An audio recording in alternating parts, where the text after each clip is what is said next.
Welcome to Value Through Vulnerability. This is a podcast dedicated to putting the human back into humanity. And today I'm very excited to introduce you, the listener, to Neil Mullarkey, who is the founder of the Comedy Store Players, author, and a communications expert, and someone who I had the pleasure to see operating firsthand as he led the Meaning Conference last year. So welcome to the podcast, Neil. Thank you very much for having me. Oh, well, look, as we get going, for those that may not know you, Neil, would you mind just giving a sort of 2-minute lowdown? How did the Comedy Store Players maybe come into existence for you? And, what are your passionate areas of work right now?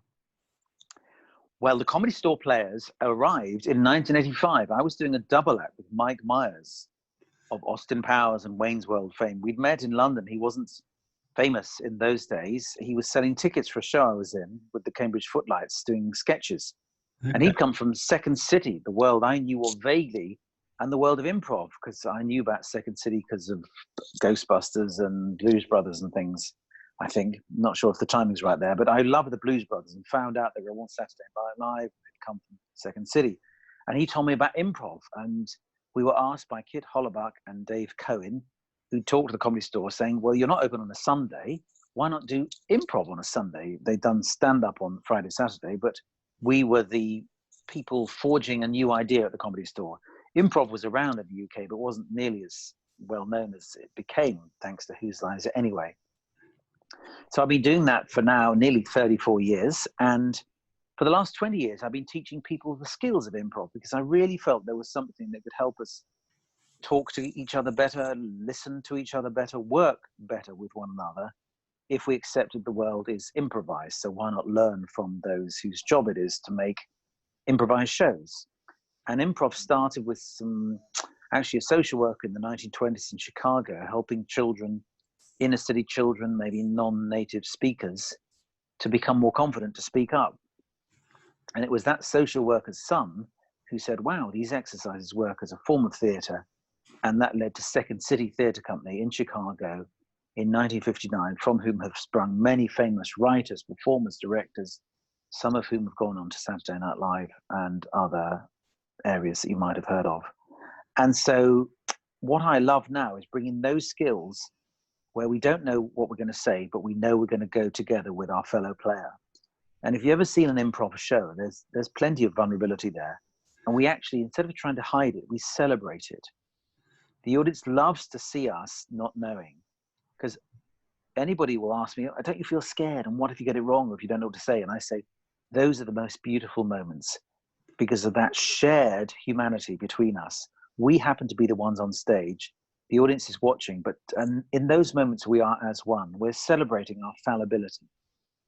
We're wondering how we can soar the heights and things that we didn't know we'd say, and they come out and we co-create, and the thing you said and I said, where did it come from? I don't know, but we did it together. I just love how you speak to that, because I do remember seeing you actually at your Comedy Store Players a good few years ago, probably 5 or 6 years ago, Neil. It did absolutely, I remember very viscerally the feeling of not only the humor element, but of that connectivity between you on the stage. Exactly. Arthur Smith, who's a wonderful stand-up comic, who says, when you come into the Comedy Store in the back, there's a very different feeling when watching stand-up and when the audience is watching improv. When watching stand-up, they know that the person has performed that material before and they'll do it another night. And there's a sense of, well, I like this one or I don't like this one, but there'll be another one in a minute. Let me see what I think of them. When you come into the audience at the Comedy Store, when it's an improv show, and indeed any other improv show elsewhere, the audience is on the edge of their seat thinking, oh, what would I say? Oh, are they going to cope? What's going to happen? Will they fall from the high wire? Yes, they have, but they've been caught by their fellow players or by our tolerance. The audience is much more complicit. There's that connectivity. And it's not how clever we are, because people say, oh, you're so clever. I say, we're not actually. We just play the moment. We play the game. It's a different kind of intelligence, if you like. People talk about intelligence, but now, for example, Howard Gardner from Harvard talked about 9 types of intelligence. It's not just bookish maths stuff. The intelligence of the dancer, the intelligence of the footballer, the sports person.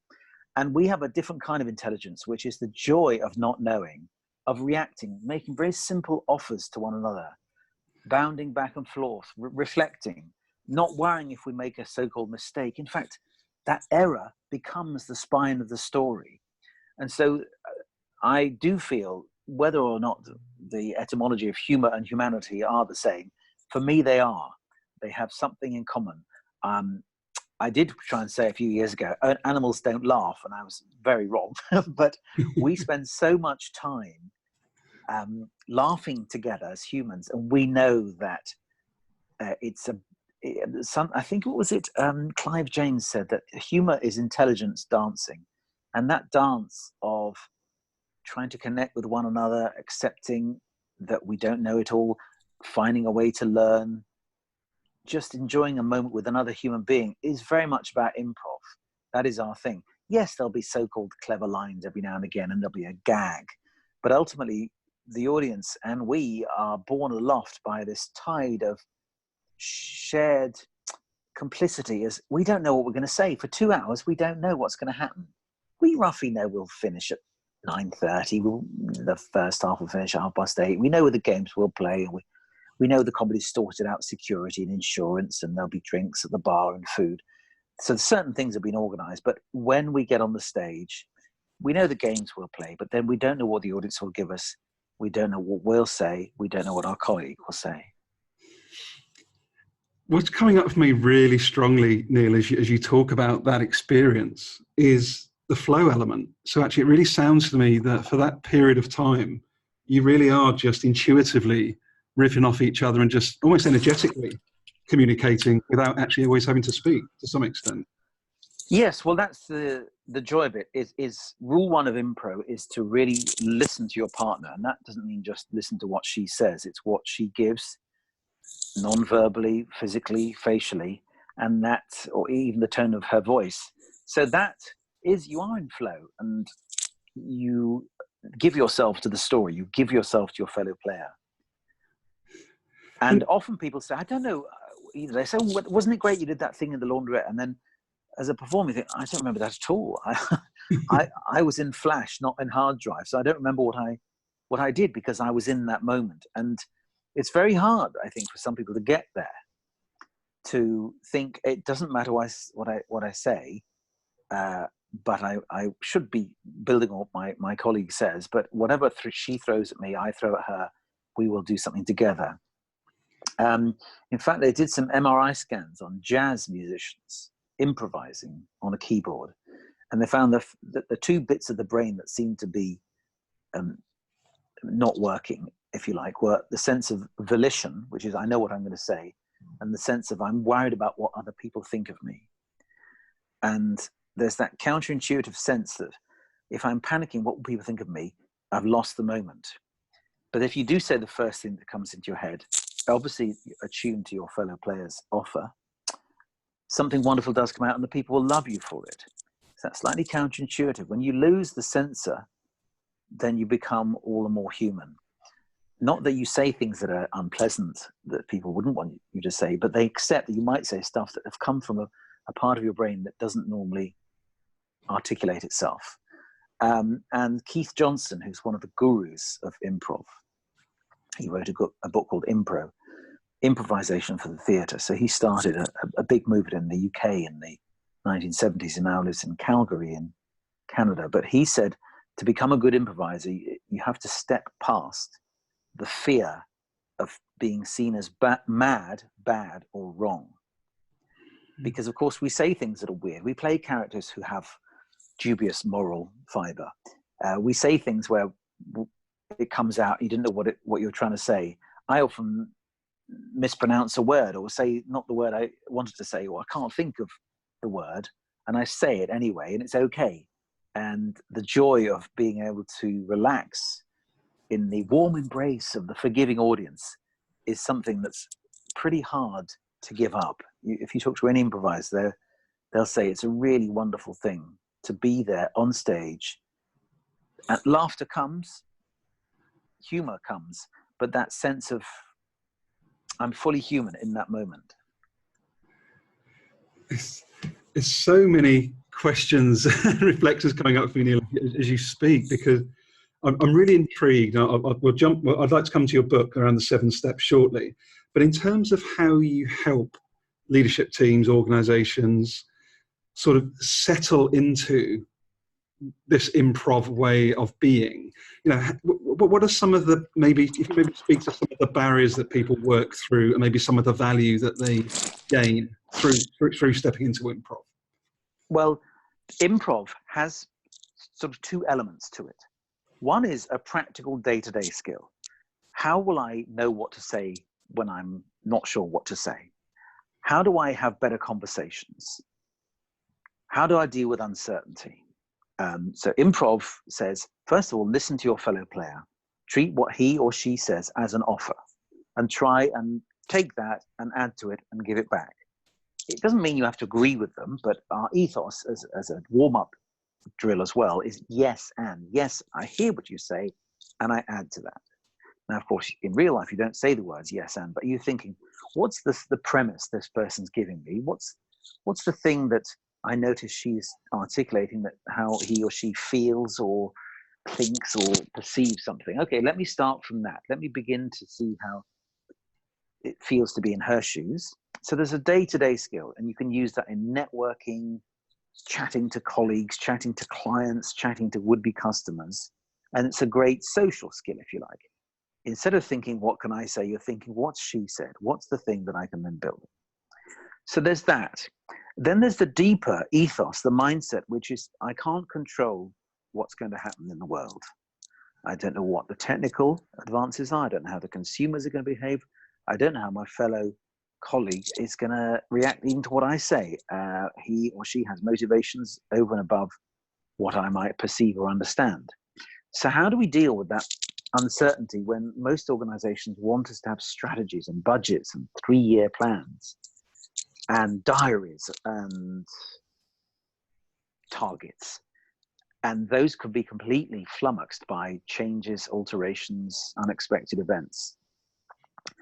And of course, we improvisers, we think vulnerability and the unexpected are advantages, because if I'm vulnerable enough to say, well, it's okay, I don't know the answer, then I'm thinking quite differently than if I'm thinking, well, everything I know is right, it'll work out to my plan, and oh, it didn't. Eat what's wrong. So there's a couple of things here. Eisenhower said that in the military, planning is vital, but your plan will die. Well, as soon as you hit the enemy, you have to change. Doesn't mean you didn't think ahead, but you also have to be aware of what's actually occurring. So there's an ethos here, and that's why I love Brené Brown, who spoke so beautifully about vulnerability. And I met her once when I hosted the International Coach Federation conference, and she's as marvelous in real life as she is in her TED Talks. And just brilliantly, as an aside, we spoke for an hour and a half, and she didn't want to talk about herself. She wanted to find out about yes and yes but, and the improv ethos of listening and treating what the other person says as an offer. So these two things, the day-to-day skill, if you like, and the mindset, the ethos, are not in opposition at all, because if I'm talking to somebody, if I'm talking to the receptionist, if I'm talking to somebody's nephew, if I'm chatting with a consumer, if I'm looking what's going on in a different world from my sector, I'm open to new ideas, to offers. And I'm thinking, well, how could we do that better? Could we use some of those ways of organizing? Could we use some of those techniques? Could we use some of that software or hardware in our business? So it's that openness to new ideas. It doesn't mean you've got no ideas yourself. It doesn't mean you have no plans, no targets, but you hold them lightly. And the more I've done this, because when I started it 20 years ago, I thought improv would just help people to have better conversations. If I listen to you, you listen to me, we'll have a better conversation. And of course, I discovered there were so many theories about leadership and organizations that had much in common with improv. There were people saying an organization isn't like a machine, it's human beings who have emotions and changes and aspirations that even as so far as we know yet, robots don't have. They don't have weird lateral thoughts that jump the paradigm, if you like. Mm-hmm. And leadership as a skill of allowing uncertainty, but creating some sense of structure. How do you hold structure whilst allowing spontaneity? So I'm thinking now of a man called Keith Grint. So like Mint, but like Rupert Grint, professor of leadership, and just great ideas about leadership can have on the one level, if there's a fire alarm, I tell you, get out. You don't discuss it. We don't need any emotional, rational thoughts beyond get out. Then we need to restructure. So we need to draw a org chart, or we might need to discuss this. We can think rationally and discuss it.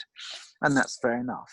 And then there's the area he calls wicked problems. There's critical problems where there's easy solution, technical problems where we can talk it out.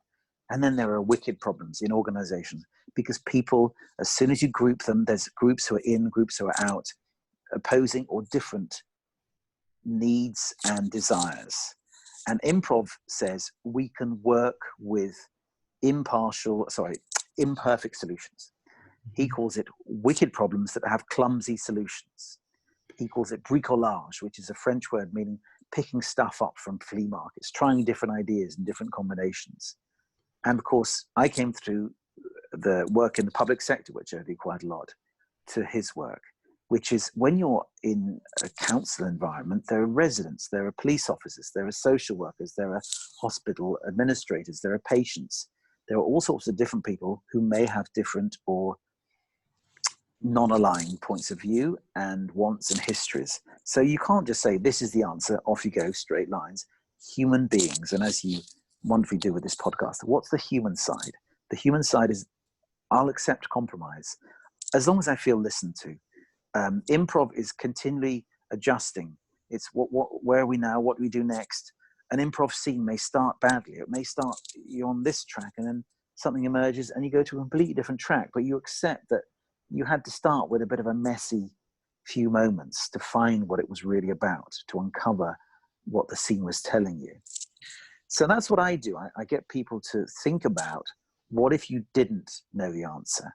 What if you had to cope with your team expecting you to know the answer, and you're saying, well, you, as my team, are going to help me come up with the answer. Or, yes, I do know the answer on this occasion. Let me tell you. And situational leadership varies as to how much you're kind of direct, how much you coach. Sometimes you are honest and say, you know what, I didn't know, but this 21-year-old person just arrived, and the insight that person gave us means we now know how to move forward. And so the hierarchy has to be like an improv team, which is there are 6 of us on stage. At any one point, I'm saying something, I'm sort of leading, then I step back, then you step forward, you lead, and then somebody else comes on. Or the audience is leading for a moment because they give a suggestion. And that shared leadership, that flat hierarchy, which improv has without even articulating it properly, has so much to offer organizations, large and small. How do we get that energy, that flow that the improv team has for 2 hours? How do we get that Monday to Friday, 9 to 5? Or 9 to 8, probably, with a lot of organizations. And my humility is, improv can't help you with everything, because of course you've got to have much more structure. You can't be silly, you can't be rude, like we can't help but being. So how do you bring that ethos, that energy, that flow into something which is more structured, has to worry about budgets, has to be answerable to stakeholders? Nevertheless, if we could ally this joy of improv to an organization, to a team, then where couldn't we go? What are the possibilities? They're immeasurable. The thing is, so many organizations have, well, we're stuck here. This is how we did it. I don't like that bunch. I'm cheesed off with this person. Of course, I couldn't do it. I'm not very good. I've never done that before. Those kind of self-limiting beliefs, which naturally we all have, myself included. It's honestly, Neil, I'm absolutely, but I've just got this wonderful, wonderful vision of, improv is in essence the practice ground for vulnerability. Absolutely. And when you teach people who want to be improvisers, they have to work quite hard to lose that vulnerability. Completely counterintuitive. Of course, on the one hand, they're a bit nervous and their body will show they're nervous, but they want to get the right answer, and they speak a lot and they say things that are sensible, or they say things that are funny, which aren't in the spirit. They're not that funny. They're a joke. And I remember very clearly the moment, I think it was March 1998, at Bury St Edmunds Theatre Royal. And I was teaching a bunch of people from the Bury St Edmunds Drama Society. The local Arts Council had given some money for this drama club to have 3 workshops from professionals in comedy. They had Jimmy Cricket, the stand-up comedian, telling jokes. Prunella Scales talking about sitcom, comedy acting from Fawlty Towers, and me doing improv. I love that theatre. It's a beautiful theatre, but I arrived a bit early, so I thought I'll try and learn everyone's name. And so I said, bring them to me one at a time. And I gave each of them a piece of paper in which I'd scribbled listening. And I said, this is the root of all success in improv. Listening. Not funny, not showing off, not jokes, not shouting, listening. And we did it on the stage, and there were about 20 people watching. And there was this guy. You had some drama students doing A-level, you had agricultural workers, you had lawyers, and there was this guy who was a lawyer. And there's a game called freeze tag, which is based on physical positions. And somebody freezes and takes one of the 2 people out, and you're on the stage, you have to pick up whatever their thread. They change the scenario. One moment you're in a laundrette, one moment you're then in a Ferrari or on the moon. And this bloke, you could see, daren't say what he was going to say. And he thought, no, improv says I have to say the first thing if I'm in flow. And I'd always said, you know, whatever you see, just to be simple, be clear. And he said something, and it was just brilliant because he didn't think about it. He didn't filter, he didn't censor. He allowed himself to be vulnerable. And it was a little bit cheeky, a little bit risque. It was a man and a woman in this scenario. And if I repeat it now, it won't work. But the idea was that he couldn't help but, he looked at what his body was doing. He looked at the offer this young woman had given, and he just said something. We all said, of course, yes, that's the thing to say. And had it been engineered, it wouldn't be a funny sketch, but it was just because he said, I can't help but say this, I'm sorry. And it was that beautiful moment of vulnerability where he said something that was completely vulnerable, and it became beautiful because he had allowed himself to say it rather than thinking, what's the good thing? What's the right thing? What's the funny thing? What's the expected thing? And it was a moment of transformation for me where I said, this improv has more to offer humanity than simply a form of entertainment. It goes beyond comedy. It goes beyond 2 hours in a theatre. There's something about it where if we could all just have a little bit of that improv spirit, we would feel more comfortable in ourselves and we would accept others as they are. It's honestly, it's sublime, Neil, and I just love the comment you made as you spoke about this as well. That what if our starting point was that you didn't know the answer? So rather than needing to come from what we've been educated on for 100 years now of getting the right answer, how about coming from a space of actually you didn't know the answer? I just think it's such a transformative space for being innovative within the workplace. It is, but I have children who are taught to get the right answer. No matter how much I say to them, show you're working. They're getting there. Or an essay. You don't have to be right or wrong. It's good if you can understand the opposing point of view and articulate that as much as you can, and then this view, and then you may come to a conclusion. But it's as much understanding what the reasons are for why somebody would come to a different point of view as anything. So I can't blame our education system. I mean, there is something about the safety if the answer is 4. I've got the 1, I get a mark, rather than where you say, well, 4 is the beginning, really. And what are the possibilities had we not got to that answer? So I think it's very hard. And there's a woman called Francesca Gino who's written a book called Rebel Talent. And she's got 8 elements of what it is to be a good leader. And one of them is serendipity, because we in the theatre, especially improv, we know that a mistake, an error, a misstep can lead to a real creative moment. And that doesn't always happen in organizations where mistakes don't fall under the title of innovation. And one of her other rules, apart from serendipity, is learn everything, then forget everything. Now, that's a tough one, because it doesn't mean all that stuff you've learned, the technical stuff, is wrong. It just means you have to transcend it. Especially in these disruptive times, the old certainties are out the window. So even my wife just said to me, we still want to download our photographs. We've got over printing them out, but we still want to put them on a computer. And the younger people are saying, why would you do that? It's all on the cloud. It's all safe. It's all in the place that we understand. And just things like that, how things are evolving and changing. And I have to step back and say, well, you know what? I do think this is how we do it, because that's what we did in the 80s. But actually, it's changing. I can do that because I'm a ne'er-do-well comedian, but I can see people in organizations struggling because we want to give people a bit of certainty. We want to give people a bit of structure. And of course, I come to the world of organizations with a certain humility, because I know you can't just do this every day. Improv isn't the answer to everything every moment. There are times when you want to go away, sit on your own, create structure, come up with the right answer, write an essay, create a proposal.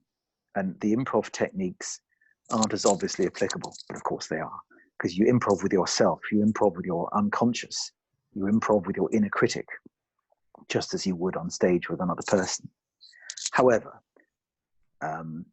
most people want a lot of routine in their life. And I always remind people about that. You tend to stand on the same bit of the platform on your way to work. You drive the same way.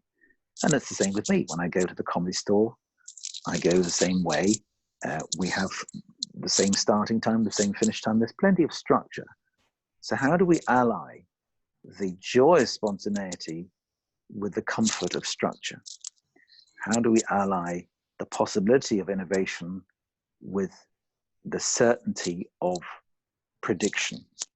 Because we want to be able to know what's happening next week, actually next year a bit. But can we within that have moments of insight and transformation, small or large, that keep us together? Because actually, when I do a lot of work with organizations who've, we're restructuring, there's this new group and we've brought these teams together.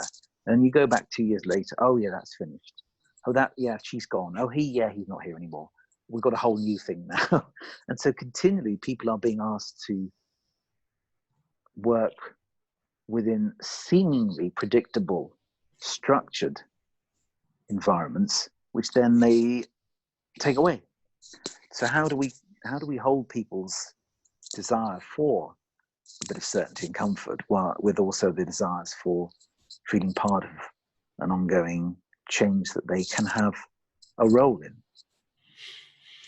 This is so interesting for me. This is a nice little segue into your book, 7 Steps, Neil, because what's coming up for me is when you spoke earlier about the power of listening to your fellow player, and that it's that, the improv is more around a yes and less of what you just spoke to around a lot of organizations, mine included, are much more of an either or mindset rather than a yes and. And I think this listening piece is so critical if you want to move from either or to yes and. Yeah. Well, that's it. So you mentioned my book, which is called 7 Steps to Improve Your People Skills.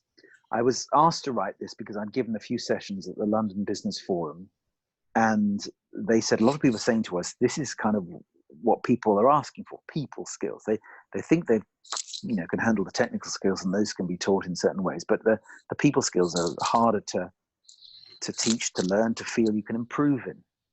So I'd given this talk, and every signpost, every chapter begins with L. So listen is one, and link to what the other person said, link to what she cares about, link to the objectives of your customer where you can, rather than to your own inner organizational objectives.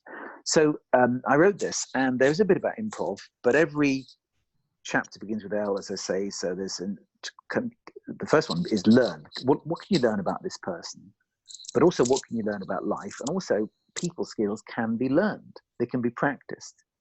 And in the same way one might give yourself a target for a technical skill, why not try? Well, I'll just try and improve my eye contact. I'll try and get myself to meetings, and I'll try and sit up straight. I'll try and influence something to my idea of what could be better for the organization, rather than sit back and let it go in a way that I wouldn't feel comfortable with. So the book I'm going to write next is about improv. It's going to be called Yes But, Okay. as a sort of tease to the yes anders, because I think people sometimes get too carried away with yes and is the answer. They just say yes and to everything, rather than hang on, what do you really mean by that? Because somebody I worked with for an oil firm, he said, well, we yes and all the time and nothing gets done. Well, yes and let's do that, yes and let's do that, rather than focusing. And I'm saying the real improv is about listening to your fellow player. It's about being aware of your own filters and how you do or don't hear what other people say. Anyway, it's called Yes But. Improv can't be the answer to everything, can it? And then the book will be pretty much what I've just talked to you about, which is the improv ethos applied to day-to-day organizational life, as an overriding ethos in the long and medium term, can make us better at what we do, more human and more, shall we say, more effective. Anyway, the book is called 7 Steps to Improve Your People Skills. So it's what I've noticed, borrowing from the theatre, which does notice body language, which does notice how we interact. And if I'm sticking to my script and you're sticking to yours, it's not going to help. It also is a sort of summary of what people have taught me in the last 20 years of running organizational workshops, doing personal coaching and presentation, personal impact, and how do I show up as a leader? So that the first one is learn about the other person, learn about the skills, learn what you can, even from mistakes of others and yourself. Use eye contact, listen, of course, I've talked to listen and link, show you've listened by linking to what they've said, their offers. Sometimes, and then a nice chapter called Let, which is let the other person have a different point of view sometimes. Let them finish. Let there be a pause in a conversation when suddenly a moment of pause leads to a moment of insight. Lighten, as I've said, you and I would think that humor and humanity have a lot in common. So how much do we use humor as a collaborative, as a leadership skill?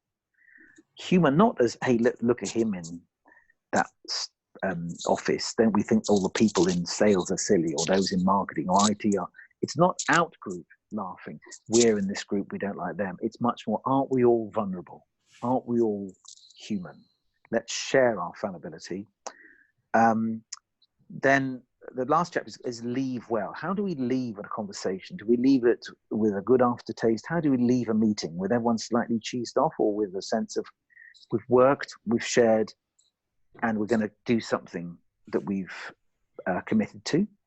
How do I leave a job? When I leave, do I just say, well, I don't like any of you, goodbye? Or do we leave with a sense of we achieved something, we shared something? I bared myself to you a little bit. You saw the worst of me, perhaps, and the best of me, and I found it a truly inspiring or learning or human experience. And also just presenting. How many times have you seen a bad end to a presentation? That's what I've found. And I'm now queuing this up because we'll leave soon, Gary. How are we going to make this end well? I don't know. Any ideas? Well, I certainly won't sing, Neil. That's the one thing I won't do. Oh, come on now. In the improv spirit, that really would damage the podcast. But you know something, I think what's really beautiful about what you've described for me, and I hope this will resonate, I'm sure, for our listeners, is just that deep humanity, our innate gift. We've all got the ability to look, listen, learn, let, lighten, link, and leave, regardless of how we came into this world, how we leave it. All of that is already a gift within us, isn't it? It's not, we can practice it, we can get better at it, but it's not something we need to go and buy off the shelf. No, you're absolutely right. This is my point in the book, really. We can all do this stuff. I think we fear that, there's this really charismatic character. She lightens up the room. oh, there's this guy, I just know everyone listens to him. We can all do that. It's within us, and whatever life has given us, we can overcome and say, actually, yeah, I've got something to say. People should listen to me. But why don't I just learn how to make it easier for them to listen to me, for me to tell my story, for me to make my contribution, rather than leave it to those who've been lucky in life to have this born or educated with or trained within them. We can all do it, and we can do it in an ethical way to tell people that we have a point of view, that we do want to say something, and with some small tweaks, increasing our ability to use these people skills, we'll feel more confident in telling our own story. I think that's a wonderful, wonderful way to end, Neil. And I think, that what you just described, combined with the power of listening and empathy. And also, actually, I'd just like to ask one other thing before we get your details, Neil. What I'm also sensing in this conversation is the power of presence and giving ourselves permission to slow down rather than just staying on this hamster wheel that can feel a little overwhelming at times. Well, of course, yes. The chapter let I mentioned, I cheat a bit by using lots of different meanings of it. So sometimes let yourself off the hook. Let yourself be. So although I talk about the people skills, sometimes on a Saturday morning you want to nip in your track pants or dirty T-shirt to get a pint of milk, and you don't want to be at your best. So just let yourself do that. That's allowed. Let yourself have some moments away from others. All the more reason that when you do interact with others, you do want to make the best, then you should be aware that there are better ways of doing it. So ethically, you can still think, oh, I want to make an impression now. How do I make that happen? But presence, I think that there is that. We talk about mindfulness a lot, I think, now, and improv is certainly being in the moment. And Del Close, who was one of the founders of improv, he said, don't try and write the whole scene, the whole story. Just bring a brick, and together we will build a cathedral. And this is very much to do with what improv is about. Am I truly in the moment? And it's not being just living for the moment of, yeah, crazy stuff now. It's about, am I truly now here with this person? And mindfulness is being used in many organizations because you called it a hamster wheel. There is a danger of we're running to keep up with something, and just things like take a walk. More meetings should be outdoors. Be aware of what's around you. And with all the paraphernalia of work and headphones, sometimes we aren't truly present. And it doesn't mean you suddenly become a Buddhist and want to go and live in Nepal, much as I would say that could be a valid lifestyle choice. But in a busy capitalist European Western environment, how do we still maintain who we are? And rather than just be identified by our job title or our social status by others who tell us what we are and aren't. So yes, presence, being in the moment. It's quite hard to do that. So just stop every now and again. And also get more sleep, 8 hours. I've read the book Why We Sleep, by the way. You can see I'm a bit of an evangelist for it. So get more sleep back, Gary. Perfect. Well, it's one of the things I tend to average 6.5 to 7. So I keep trying to get to that golden 8 hours. But we'll get there. And look, you've really been an absolute joy, Neil. I'm sure the listeners will take a lot away from this conversation. And how can people find you, follow you, connect with you, if they'd like to maybe follow up on this conversation with you? Well, many ways, as long as you could spell Neil Mullarkey. So hopefully it'll be on your title of this. There's my Instagram and Twitter are both at Neil Mullarkey. NEIL MULLARKEY. There's neilmullarkey.com. I'm on Facebook. I'm on LinkedIn. You can find me there. The Comedy Store Players, comedystoreplayers.com. We play every Wednesday, every Sunday in London at the Comedy Store. If those are tricky, then I have another website called Improv Your Biz. Improv Your, then the whole word Your Biz, B-I-Z.